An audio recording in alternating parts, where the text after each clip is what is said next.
అందరికీ నమస్తే, welcome to our channel. రీసెంట్గా జగన్మోహన్ రెడ్డి గారు ఒక ప్రెస్ మీట్ పెట్టి కొన్ని సంచలన వ్యాఖ్యలు అయితే చేశారు. మరి ఈ అంశం పైన మనతో పాటు విశ్లేషించడానికి ఉన్నారు వికే కాజా రామబ్రహ్మం గారు. సార్ నమస్తే అండి. నమస్తే సార్. మన మాజీ ముఖ్యమంత్రి వర్యులు జగన్మోహన్ రెడ్డి గారు మరి రీసెంట్గా ప్రెస్ మీట్ పెట్టారు. చాలా కీలక సంచలన వ్యాఖ్యలు అయితే చేయడం జరిగింది. ఫస్ట్ ఆఫ్ ఆల్ వచ్చేసి అమరావతిలో అంతంత పెట్టుబడులు పెట్టేస్తున్నారు, ఎందుకు మౌలిక సదుపాయాల కోసం వేల కోట్ల అవసరమా, మావిగన్ పేరు చెప్తేనే చంద్రబాబు నాయుడు గారు గుండె ఆగిపోయి చచ్చిపోతున్నాడు అని ఈ వ్యాఖ్య అనడం జరిగింది. దీని గురించి మీరేమంటారు? అమరావతి మౌలిక సదుపాయాల గురించి మాట్లాడాడు కాబట్టి ఇద్దరు వ్యక్తులు ఉండడానికి ఉండవల్ల అన్ని వేల స్క్వేర్ ఫీట్లు ప్యాలెస్ అవసరమా? ఇద్దరు వ్యక్తులు ఉండటానికి యలహంక ప్యాలెస్లో 35 ఎకరాలు అవసరమా? లేదు ఇద్దరు వ్యక్తులు ఉండటానికి జూబ్లీ హిల్స్లో లోటస్ పాండ్ అవసరమా? చెన్నైలో ప్యాలెస్లో అవసరమా? బొంబాయిలో అవసరమా? కలకత్తాలో అవసరమా? ఢిల్లీలో అవసరమా? ఇంగ్లాండ్లో అవసరమా? అమెరికాలో అవసరమా? మీరు ఉండేది ఇద్దరు లేదా నలుగురు, మీకెందుకు? అసలు నిన్ను ఓడించి ఇంటికి పోవాయా బాబు అని పంపించిన తర్వాత అమరావతి గురించి నీకు ఎందుకు? నువ్వెవడో అసలు అమరావతి గురించి మాట్లాడటానికి? నువ్వు ఇందాక ప్రస్తావిస్తా మాజీ ముఖ్యమంత్రి అన్నావు. ప్రజల దౌర్భాగ్యం, దరిద్రం, శని నెత్తి మీద తాండవించి ఒకసారి ముఖ్యమంత్రిని చేసుకున్నారు. ఇంకోసారి ఎప్పుడు మాజీ ముఖ్యమంత్రి అనబాకండి.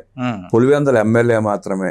భవిష్యత్తులో మాజీ ఎమ్మెల్యే అనాల్సిన పరిస్థితి తెచ్చుకుంటున్నాడు జగన్మోహన్ రెడ్డి. అంటే మాజీ ముఖ్యమంత్రి అని పలకడానికి కూడా అర్హత లేదంటారా? ఆ స్థాయి లేదా మనిషికి? ఒక గజ దొంగనే ముఖ్యమంత్రిని చేసుకున్న పాపానికి రాష్ట్రం ఎలా అనుభవించిందో, ఇప్పటికి ఎలా అనుభవిస్తూ ఉందో, ఎన్ని లక్షల కోట్ల రూపాయలు లూటీ చేసి ప్రజల నెత్తి మీద భారం వేసాడో మనం స్పష్టంగా చూస్తూనే ఉన్నాం. అలాంటి వ్యక్తిని మాజీ ముఖ్యమంత్రి అంటే ఆ పదవికి కూడా, ఆ సీటుకి కూడా మన కలంగం తెచ్చినట్టే. అందుకని ఎమ్మెల్యేనే ప్రస్తావించండి. Okay sir. సార్ చూస్తే కనుక మావిగన్ అనే పేరు ఎత్తుతూనే చంద్రబాబు నాయుడు గారు గుండెకపోద్ది అని చెప్పేసి ఆయన అంటున్నాడు. దాని గురించి ఏమంటారు? మావిగన్ అని పేరు ఎత్తే చంద్రబాబు నాయుడు గారి గుండె ఆగిపోద్దని అనుకోవటంలోనే అతని మనస్తత్వం బయటపడతా ఉంది. ఎంత ప్రెస్టేషన్లో ఉన్నాడో, ఎంత బీపీ పెంచుకుని తిరుగుతున్నాడో, ఎంత మతి భ్రమించి మాట్లాడుతున్నాడో స్పష్టంగా అర్థమవుతా ఉంది. రాష్ట్రంలో అభివృద్ధి బ్రహ్మాండం జరుగుతూ ఉంది. లక్షల కోట్ల రూపాయల పెట్టుబడులు, లక్షల ఉద్యోగాలు, శంకుస్థాపన, ప్రారంభోత్సవంతో మతి భ్రమించింది జగన్మోహన్ రెడ్డికి. ఆ బీపీలో ఏం మాట్లాడుతున్నాడో అర్థం కాక పొద్దున ఇంట్లో బీపీ బిళ్ళలు ఇచ్చినట్లేరు, వచ్చి పిచ్చి పిచ్చి వాగుడు వాగుతున్నాడు ప్రెస్ మీట్లు పెట్టి. చేతకానాడని చెప్పి, అసమర్థుడని చెప్పి, లూటీ కోరని, దుర్మార్గుడని చెప్పి ప్రజలు 11కు పరిమితం చేసి రాష్ట్రం నుంచి వెళ్ళగొట్టారు. రాష్ట్రం నుంచి పారిపోయాడు కదా. నీకెందుకు అసలు ఆంధ్ర గురించి, అమరావతి గురించి నీకెందుకు? నువ్వు ఎవడో మాట్లాడటానికి? నువ్వు ఎవడవి మాకు పనికిరావనే కదా నీకు 11 సీట్లు పరిమితం చేసి పంపించేసింది. మళ్ళీ సంవత్సరం తర్వాత పులివెందులో జడ్పీటీసీ ఎన్నికలు డిపాజిట్లో రాకుండా ఓడించింది ఎందుకు నిన్ను? ఈ పిచ్చివాగుడు వల్లే కదా. అంటే భవిష్యత్తులో ఎమ్మెల్యేగా కూడా పోటీ చేసి అనర్హత కోల్పోయి ఎమ్మెల్యేగా కూడా గెలిచే ఛాన్స్ లేకుండా చేసుకునే ప్రయత్నంలో భాగంగా పిచ్చి పిచ్చి వాగుడు వాగుతున్నాడు. మతి ప్రేమించి మాట్లాడటమే. మీరేమో ఇలా అంటున్నారు, ఆయన ఏమంటున్నారంటే కూటమి ప్రభుత్వం వచ్చిన తర్వాత హత్య రాజకీయాలు ఎక్కువైపోయాయి, అసలు పరిపాలన సరిగ్గా లేదు, ఆడపిల్లల మీద అఘాయిత్యాలు జరుగుతున్నాయి, అంతేకాకుండా మరి వంగవీటి మోహన్ రంగా గారు ఆయన చావు కారణం ఎవరు అని చెప్పేసి ఈ సందర్భంలో ఆయన తీసుకురావడం జరిగింది. అసలు దీని గురించి ఏమంటారు మీరు? హత్య రాజకీయాల గురించి మళ్ళీ ప్రస్తావిద్దాం. వంగవీటి మోహన్ రంగా గారి ప్రస్తావన తీసుకొచ్చావు కాబట్టి, ఆ రోజు రాష్ట్రంలో ఉన్న కాంగ్రెస్ పార్టీలో పలుకుబడి గల వ్యక్తుల్లో ముఖ్య వ్యక్తి వంగవీటి మోహన్ రంగా. రాజశేఖర రెడ్డి అప్పటికే నామమాత్రుడే. ఓకే. వంగవీటి రంగా గారికి అసిస్టెంట్ లాగా పనిచేసిన వ్యక్తి తప్ప రంగా స్థాయి ఆనాడు రాజశేఖర రెడ్డికి లేదు. అప్పటికి ఇంకా రాలేదంటారు. ఆ స్థాయి లేదు. తిరుగుతున్నా డబ్బులు ఖర్చు పెట్టుకుని కానీ ఆ స్థాయి లేదు. రంగా బ్రతుకు ఉంటే మనకి రాజకీయ భవిష్యత్తు లేదు, కనీసం పిసిసి మెంబర్గా అయ్యే పరిస్థితి కూడా లేదు అన్న ఉద్దేశంతో రంగా గారి హత్యకి ప్లాన్ చేసి రంగా గారిని అత్యంత కిరాతకంగా చంపించింది రాజశేఖర రెడ్డి.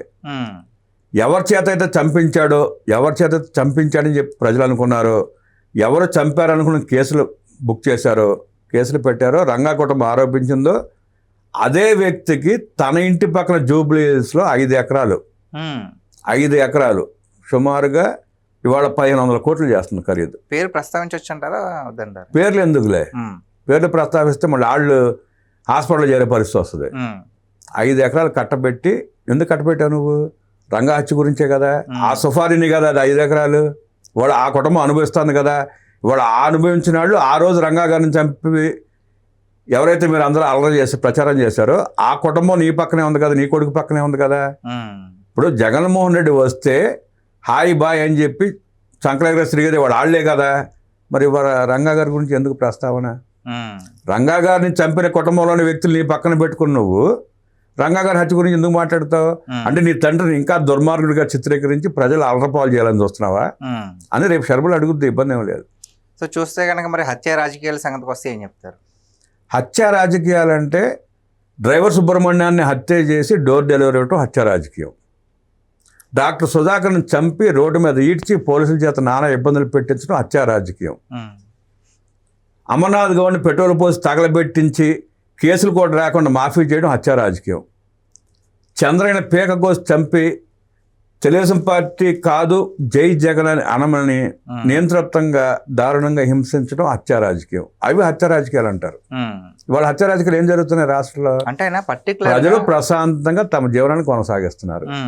చేతున్న పనులు ఉన్నాయి, సంక్షేమ కార్యక్రమాలు అంతా ప్రతి వాడికి ఉద్యోగం దొరుకుతూ ఉంది, హ్యాపీ బతుకుతూ ఉంటే ఇవాళ నువ్వు పని పాట లేక వీకెండ్ పాలిటిక్స్ చేయడానికి రాష్ట్రానికి వచ్చి హత్య రాజకీయాలు అంటే వాళ్ళ రాష్ట్రం నమ్మడానికి ఎవరు సిద్ధంగా లేరు.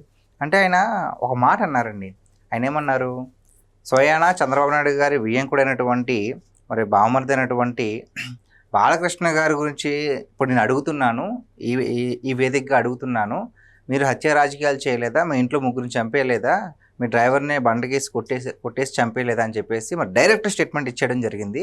అసలు దీని పరిణామాలు ఏ విధంగా ఉండబోతాయి అనుకుంటున్నారు? అసలు ఇదేంటి? అసలు బాలకృష్ణ గారి ప్రస్తావన తీసుకొచ్చాడు జగన్మోహన్ రెడ్డి. ఆనాడు ముఖ్యమంత్రిగా ఉన్న వైఎస్ రాజశేఖర రెడ్డి. రాత్రికి ఆయన ఆత్మతో మాట్లాడితే ఏం జరిగిందో వాళ్ళ నాన్న చెప్తాడు కరెక్ట్గా దానికి సమాధానం. అంటే మీ నాన్న అసమర్థుడని వాళ్ళు నిరూపించదలుచుకున్నావా అని జగన్ రెడ్డిని మనం ప్రశ్నించాలి. బాలకృష్ణ గారి ఇంట్లో హత్యలు జరిగినప్పుడు ఏం జరిగింది ఏంటనేది ఆనాడు ఉన్న రాజశేఖర రెడ్డి దగ్గర రిపోర్ట్స్ ఉన్నాయి. ఆనాడు ముఖ్యమంత్రి రాజశేఖర రెడ్డి కదా, ఆ సంగతి పోనీ జగన్ రెడ్డికి తెలుసా? జగన్మోహన్ రెడ్డి తెలిస్తే అసలు ఆ ప్రస్తావన తీసుకొస్తాడా, ఆ మాట మాట్లాడతాడా? అంటే నీ తండ్రి అసమర్థుడు అని చెప్పి నువ్వు వాళ్ళ ప్రెస్ మీట్ పెట్టి ప్రపంచానికి చెప్పదలుచుకున్నావా అని రేపు షర్మిల అడిగితే ఏం సమాధానం చెప్తాడు జగన్ రెడ్డి? అంతే కదా. రాజశేఖర రెడ్డి అసమర్థుడు అయితేనే కదా అక్కడ హత్యలు జరిగినాయి అని చెప్పి బయట పెట్టలేదని చెప్పి వాళ్ళు జగన్ రెడ్డి చెప్తున్నాడు. నిజంగా జరిగి ఉంటే ఆయనే చెప్పేవాడుగా. ఆ రోజు తెలుగుదేశం పార్టీ ఆయన ప్రత్యర్థి పార్టీనే కదా, ప్రతిపక్షంలో టీడీపీ ఉంది కదా, ఆయన ప్రస్తావించేవాడుగా. రాజశేఖర రెడ్డి అనేక రకాలుగా టీడీపీని చంద్రబాబు నాయుడు గారు అనేక విమర్శలు చేశాడు. మరి ఆ విమర్శలు ఎందుకు చేయలేదు ఆయన? ఎలాగో రాజశేఖర రెడ్డి గారు ప్రస్తావన వచ్చింది కాబట్టి నా తండ్రి మరణం మీద కూడా ఇంకా నాకు సందేహం ఉంది, సస్పెన్స్ ఉంది సంథింగ్ అని చెప్పేసి ఆయన ఇప్పుడు ప్రస్తావిస్తున్నారు. ఇక్కడ డౌట్ ఏంటంటే ఎందుకు ఇప్పుడు ఈ హత్యల గురించి జరిగిపోయిన దాని గురించి ఎందుకు సడన్గా జగన్మోహన్ రెడ్డి గారు ఈ విధంగా ప్రస్తావిస్తున్నారు? మతి భ్రమించి మైండ్ చెడిపోయి ఏం చేయాలో ఏం మాట్లాడాలో తెలియక 24 గంటలు ఇంట్లో కూర్చుంటా ఉంటే భారతిరెడ్డి గారు కరబెట్టి కొట్టుంటుంది బయటికి పోమని, అందుకే వచ్చి పిచ్చి ప్రెస్ మీట్లు పెడుతున్నాడు. రాజశేఖర రెడ్డి గారి హత్య గురించి ప్రస్తావించాడు.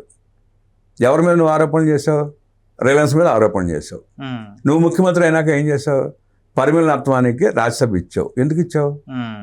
నువ్వు రాజశేఖర రెడ్డి గారి మీద అనుమానం ఉందా, ఆ హెలికాప్టర్ యాక్సిడెంట్ రిలయన్స్ వల్ల జరిగిందన్న అనుమానాన్ని నువ్వు వ్యక్తపరిచి రిలయన్స్ సంస్థల మీద దాడులు చేసి ఆ రోజు పెట్రోల్ బంకుల మీద షాపింగ్ మాల్స్ మీద దాడి చేసి నువ్వు ధ్వంసం చేసి ముఖ్యమంత్రి అయిన తర్వాత నువ్వు ఆ కేసు రీఓపెన్ చేసి ఇన్వెస్టిగేషన్ చేయకుండా పరిమళ నత్వానికి రాజ్యసభ ఎందుకు ఇచ్చావు అని ప్రశ్నిస్తుంది వాడు షర్మిల. ఏం సమాధానం చెప్తావు నువ్వు? చెప్పాలి కదా సమాధానం. నీ తండ్రి హత్యని కూడా నువ్వు రాజకీయాన్ని వాడుకుని ఏదో ప్రజలు ఇంకా భ్రమింపజేద్దాం అనుకుంటే బూమరాంగ్ చెప్పులతో ప్రజలు కొట్టే పరిస్థితి వస్తూ ఉంది కదా ఇవాళ. నువ్వు పరిమళత్వానికి రాజ్యసభ ఎందుకు ఇచ్చావు? దాని ఒకదానికి సమాధానం చెప్పానంట జగన్మోహన్ రెడ్డిని. ఇంకోటి ఏంటంటే రాష్ట్రం నష్టపోతుంది, రాష్ట్రంలో అసలు సుపరిపాలన లేదు అని చెప్పేసి ఆయన స్టేట్మెంట్ ఇస్తున్నారు. దీని గురించి మీరేమంటారు? అంటే రాక్షస పాలన పోయింది, నేను దోచుకోవడానికి మార్గాలు కనపడట్లేదు, ఇక్కడ సుపరిపాలన జరుగుతూ ఉంది, ప్రజలు సంక్షేమ అభివృద్ధి కార్యక్రమాలతో హ్యాపీగా జీవనం సాగిస్తున్నారు, ఈ పరిస్థితుల్లో నేను దోచుకుంటాక ఏమి లేదురా దేవుడా అని తలకాయ గోడకేసి కొట్టుకుని వచ్చి ప్రెస్ మీట్ పెట్టినట్టు ఉంది. అది మనిషిలా మాట్లాడితే దానికి ఒక విలువ ఉంటుంది, ఆ మాటకు ఒక అర్థం ఉంటుంది. మనిషి దిగజారిపోయి మృగంలా మాట్లాడినప్పుడు దానికి సమాధానం ఉండదు.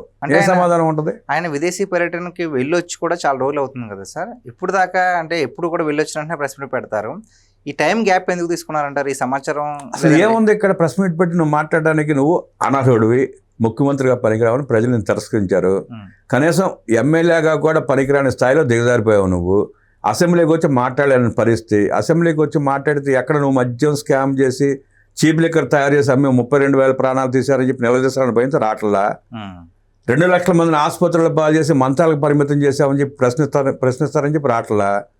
10 లక్షల కోట్ల రూపాయలు అప్పులు చేసి పారిపోయిన నిన్ను నిలదీస్తారన్న భయంతో అసెంబ్లీకి రావడం లేదు నువ్వు.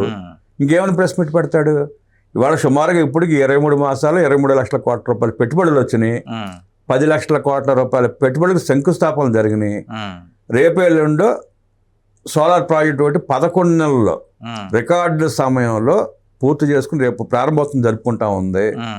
లక్షల కోట్ల రూపాయల పెట్టుబడులు రాష్ట్ర నలుమూలల ఏ జిల్లా తీసుకున్నా 1,00,000 కోట్ల రూపాయలు తక్కువ పెట్టుబడి వచ్చిన జిల్లా ఒకటి ఉందా? ఇవన్నీ చూసి మతి భ్రమించి ఏంట్రా నాకు ఈ కర్మ, నాకు ఇక భవిష్యత్తు లేదని చెప్పి ఏడుస్తూ ప్రెస్ మీట్ పెట్టినట్టుంది వాళ్ళ. అంటే మన పక్క రాష్ట్రమైనటువంటి తమిళనాడులో విజయ్ గారు అనూహ్యంగా, అంటే ఊహించిన దానికంటే ఎక్కువగానే అసలు ఊహించలేదు. అయితే ఇప్పుడు కొంతమంది వైసీపీ అభిమానులు ఏమంటున్నారంటే ఆ విధంగానే మేము కూడా నెక్స్ట్ టైం కూడా గట్టిగా వస్తాం, ఈసారి అయితే అన్ని స్థానాలు మావే అని చెప్పేసి కొంతమంది వైసీపీ నేతలు కూడా ప్రస్తావించడం జరుగుతుంది.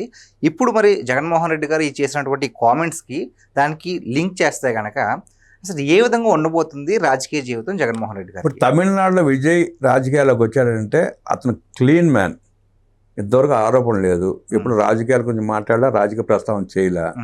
అక్కడ పొలిటికల్ గ్యాప్ ఉంది. జయలలిత గారు చనిపోయిన తర్వాత ఏఐడిఎంకేలో స్పష్టత లేదు, నాయకత్వం లేదు, స్పష్టం అది. డిఎంకే పరిపాలన చేసింది 5 ఏళ్ళ అధికారంలో ఉంది. ఈ జగన్మోహన్ రెడ్డి దండుపేళ్ల బ్యాచ్ మూలంగానే స్టాలిన్ కూడా మరకలు అంటుకున్నాయి. జగన్మోహన్ రెడ్డి చేసిన దారుణాల్లో, మోసాల్లో, దోపిడీల్లో ఎంతో కొంత స్టాలిన్కి వాటా ఉందన్న ప్రచారం జరగడంతో తమిళనాడు ప్రజలు తిరస్కరించారు. ఆ గ్యాప్ను పోడ్చడానికి అటు పక్కన ఏఐడిఎంకే లేదు కాబట్టి, నాయకత్వ లోపం ఉంది కాబట్టి విజయ్కి అవకాశం ఇచ్చారు. ఆ అవకాశం ఎంతవరకు ఇచ్చారు? అధికారం కట్టబెట్టల, అధికారానికి దగ్గరగా తీసుకొచ్చి వదిలేశారు. మళ్ళీ మిగతా పార్టీలతో కలిపి అధికారాన్ని చేపట్టాడు. రేపు ఏం చేస్తాడు, ఎలా చేస్తాడు, తను ఇచ్చిన హామీలు ఎలా నెరవేరుస్తాడని చూడటానికి 1 సంవత్సరం టైం పడుద్ది, లేదా 2 సంవత్సరాలు టైం పట్టొచ్చు. అక్కడ గ్యాప్ను ఫిల్ చేసుకున్నాడు కాబట్టి అవకాశం ఆయనకు దక్కింది. ఇక్కడ నువ్వు గజ దొంగవి, లూటీకోరువి, అసమర్థుడివి. తండ్రిని అధికారాన్ని అడ్డబెట్టుకుని 42,000 కోట్ల రూపాయలు, 42,000 కోట్ల రూపాయలు రిజిస్టర్డ్ వాల్యూ మనం మాట్లాడుకునేది, మార్కెట్ వాల్యూ కాదు. మార్కెట్ వాల్యూ లెక్కేసుకుంటే ఒక సుమారుగా 4 లక్షల కోట్లు ఉంటుంది. అది ఓకే.